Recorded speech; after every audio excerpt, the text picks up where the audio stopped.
So it's very much believed that someone's bloodline affects how much magic they can use and their tolerance to magic. But the main character, after meeting the Ovals, realizes it might not be someone's bloodline, but where they were born and raised that causes their tolerance to magic and their level of magic. So he brings this theory to the Doctor, who also agrees that the main character might be right, but they have to test this out first before they bring it up to anyone. But he says that the main character has to first bring it up to the Prime Minister if they're going to test this theory out. So the main character does, and the Prime Minister also agrees. He does get a laugh out of it, especially when it's going to affect the nobles, since the nobles are so proud of their bloodline and their magic, and they basically hoard it over others. Because magic also affects someone's daily life. The better your magic, the better your life could be. And if it's proven that because the nobility wasn't from their bloodlines, but from where they were living, it won't look really good on them. That's just because where they were born and raised and not because of their special noble bloodline. The main character, when he saw the Doctor for his theory, he finds out that the male lead had gone behind the main character's back to get the Doctor to help him figure out medicines for magic poisoning. The issues that affects the main character. He wanted to find any magic or ways for the main character to resist and have a better magical tolerance when he's not around the main character, when he has to be gone from the main character for a long period of time. He doesn't want the main character to basically waste away. He wants the main character a way to strive and survive. So he's going out of his way to have a medicine made to protect the main character, which is super sweet. I wish this man had actually told the main character, because when the Doctor's like, oh, he never told you, oh no, I'm going to be in trouble for this. Because again, this man does not like to communicate anything to the main character. Male lead, he has a brilliant idea. He's going to play guard for the Ovals when they return home, because he wants to find a method for the main character to return home and return back there, basically go back and forth.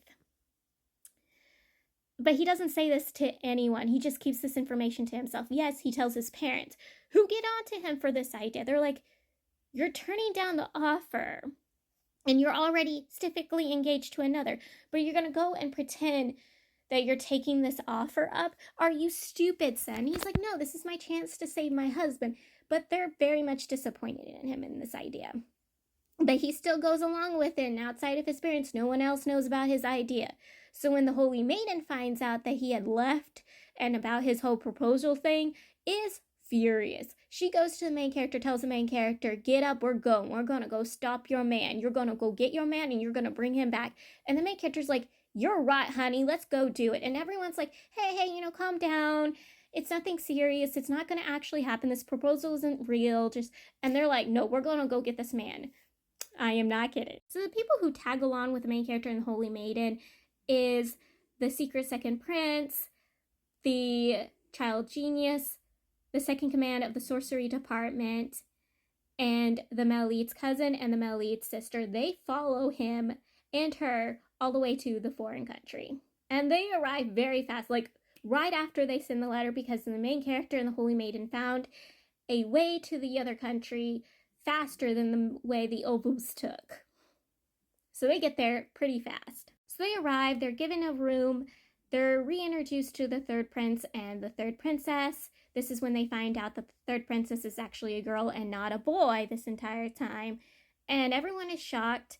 And let's just say the Maleed sister is very disappointed in her cousin. And the main character side-eyeing the Secret Second Prince is because nobility and royalty are gifted prophets with names of nobles and royalty, so they'll know who this person is, and so they do not make a mistake when they introduce them to somebody who is lower status or higher status of them, and they did not recognize this person.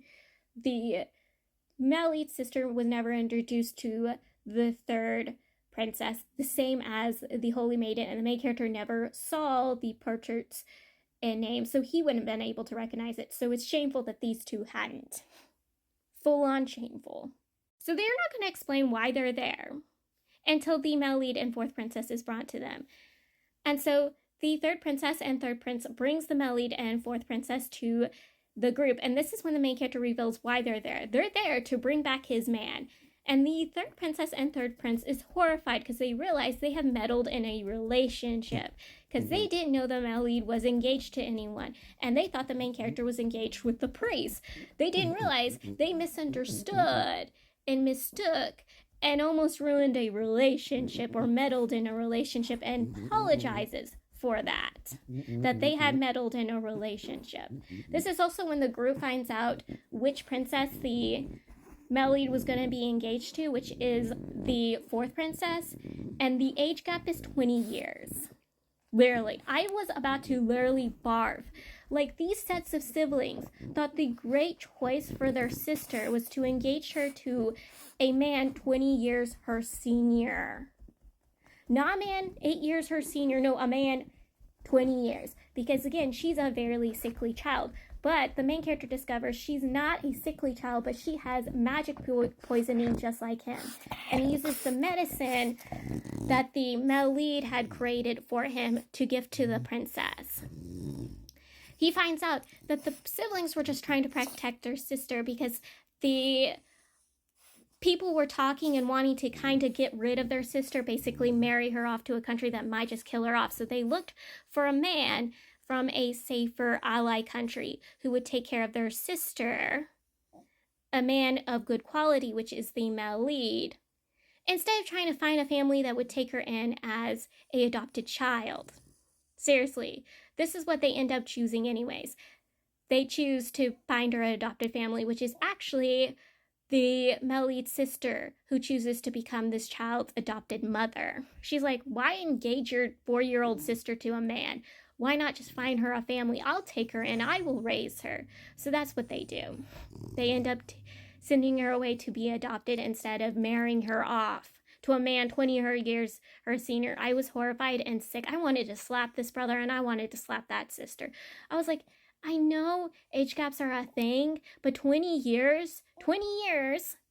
You didn't think to do the same thing that the royal family did with the secret second prince, is to send him off to be adopted. Instead, you're going to arrange her to be married? What?